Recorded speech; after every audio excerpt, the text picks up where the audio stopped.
Bila suspension travel ni lebih, dia hentak, tu yang dia pecah.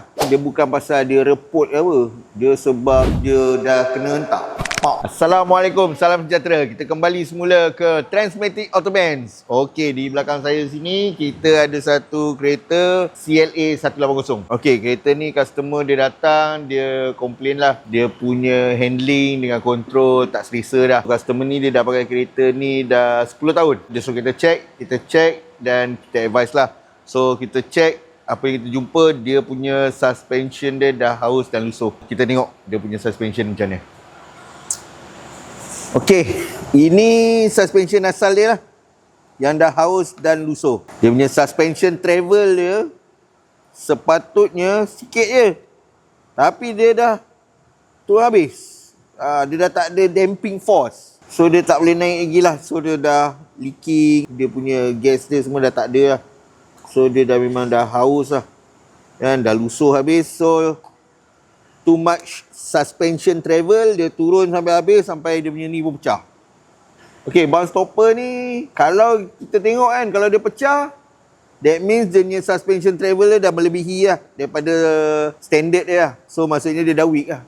Bila suspension travel ni lebih, dia hentak, tu yang dia pecah. Dia bukan pasal dia reput ke apa, dia sebab dia dah kena hentak. Pak dia pecah. Okay, sampai dia punya cover dia pun semua terkeluar macam ni lah.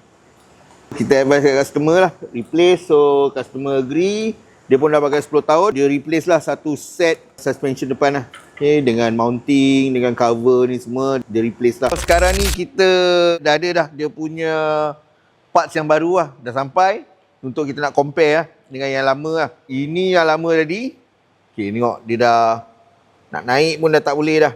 Okay, so ni yang baru. Kalau kita tengok side by side, plastik ni pun dah tak ada dah. Okay, so ni yang baru. Ni semua ada intact lagi lah. Ini dah berderai dah pecah dah. Ini nak tekan pun tak boleh lah. You see? Tunjukkan dia punya suspension travel dia sikit je sebenarnya. Tekan tak boleh. Ini macam ni je ha. Dah habis. Ni customer dia nak pakai OEM brand such, and it's good enough lah. Kita tengok dekat dia punya exhaust mounting pula. Okay, sebelum kita pergi exhaust mounting, kita pergi dekat dia punya cover dia, pun dah hancur. Ini dia punya bearing dia dekat sini. This is new. Ini dia stopper dia. Stopper dia yang dah berderai terus lah. Okay, kalau yang baru dia dah intact lah. Very nice lah. Benda ni keras sebenarnya. Dia keras, dia bukan senang nak pecah. So kita gantikan dengan cover baru, bearing, new stopper, dengan dia punya exhaust mounting lah. Okey, kita tengok dekat exhaust mounting yang lama. Kalau kita tengok dekat dalam dia, dia punya rubber dia semua dah pecah. Okey, kita compare dengan yang baru. Okey, ni yang baru lah. Tengok dalam dia. Okay, so itu saja untuk buat hari ni. Kepada anda yang memiliki kereta Continental, ada apa-apa pertanyaan, question ke, queries ke, any doubts ke apa, perlu bantuan ke apa, insyaAllah kita boleh bantu.